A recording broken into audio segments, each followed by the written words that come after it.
Eh sino ba namang tao ang hindi makakilala sa mga yelo na yan na minion, na makukulit at mababait rin? Pagka napagtripan ka naman, talagang maiinis ka, diba? So hello mga ka-ampi, Hershey again, your Pinay amputee. Ang galang amputee and for today's video, ipapakita ko sa inyo yung kadugtong ng aking Universal Studio Japan tour. Prior pandemic nga ito, 2020. So, ito ang aking kauna-unahang pag-alis ng bansa as amputee. At sa Japan ko nga napili. Bali, pangalawang punta ko na nga dito. Yung unang punta ko naman guys ay sa Tokyo, Disney Sea. And this time around is nagtry naman ako dito sa Osaka, sa Universal Studio Japan. Nakapunta na rin pala ako sa Universal Studio Singapore. At masasabi ko, parang medyo mas gusto ko ang Singapore kahit mas maliit. Kasi English speaking sila. Unlike dito, parang unlike dito, 80% to 90% Japanese ang gamit nila. Kagaya netong show na to. So, panoorin nyo. Ang alam ko, ito yung pinuntahan namin kasi dito yung gusto nung bayaw ko. Si Detective Conan nga pala ito. Parang ganon. Hindi ko siya kilala pero nakaka-happy rin naman na talagang parang live mong napapanood. Yung mga napapanood na nasa cartoons lang.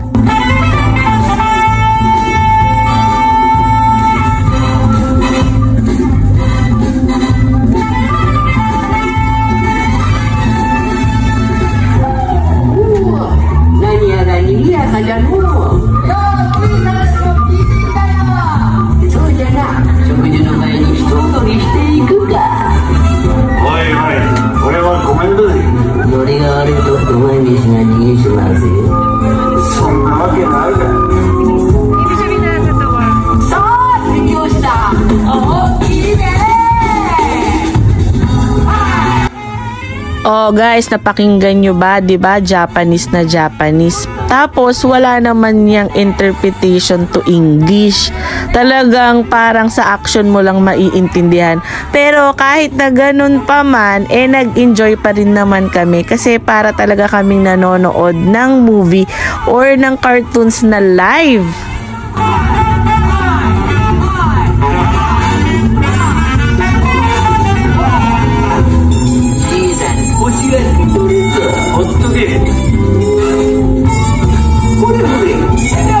So, if mapapansin nyo, dyan may wheelchair din dyan. Hindi ko wheelchair yan. Mayroon ding wheelchair user na nandyan. Pareho kami. So, dyan yung spot namin. Medyo harap sa gilid. Hindi naman doon sa harap na harap. Pero, priority lane din. Kumbaga, may priority spot din for PWD talaga. Last day na nga namin dyan. Tapos, yung wheelchair na dala-dala ko dyan sa Japan, na flat. Buti na lang, ay merong pwedeng hiraming wheelchair doon sa Universal Studio at uupahan mo siya. Yan yun, no? Ang ganda ng itsura. Tas eto, balik na naman tayo dito sa show nila. O diba, para talagang costume pa talaga sila, para ka talagang nasa movie. Eto yata yung sikat na sikat sa kanila, si Detective Conan.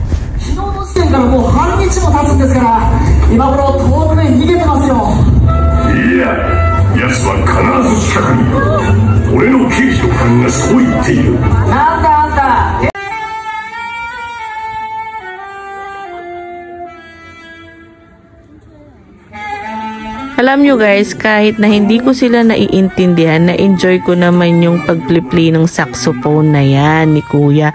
Kaya nga din siguro, talagang nainganyo ako mag-saxophone. Nung time na yan, di pa ako marunong mag-saxophone. Parang nagpapabili pa lang ako ng saxophone. Tapos hindi ko pa alam kung talagang matututunan ko or hindi ang pagsa-saxophone.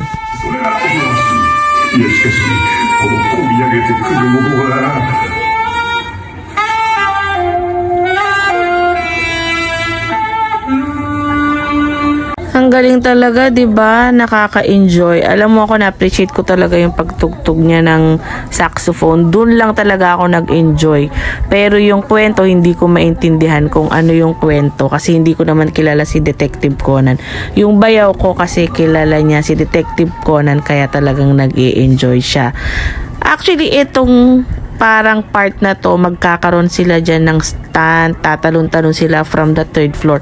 Nag-enjoy din ako dyan. Hindi ko lang alam kung nakuhanan ko yung parang patambli-tumbling nila at saka yung mga explosive. Pero ang galing talaga ng mga sounds effect at saka kung ano-anong effect dyan. Talagang para akala mo nasa movie ka, nasa action ka, kasama ka, cast ka doon.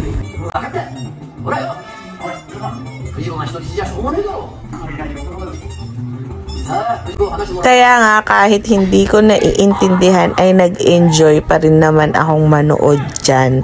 Kasi yung mga sounds effect at saka yung mga stunt na ginagawa nila is nakakabilib talaga.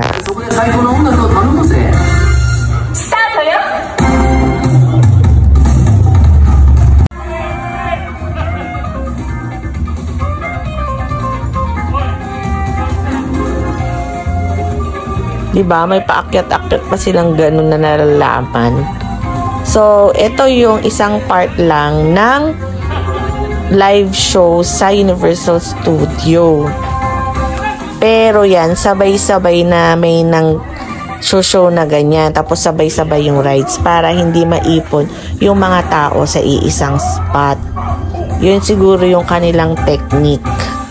So, yun lang guys. Thank you for watching. Sa susunod ulit, nood kayo.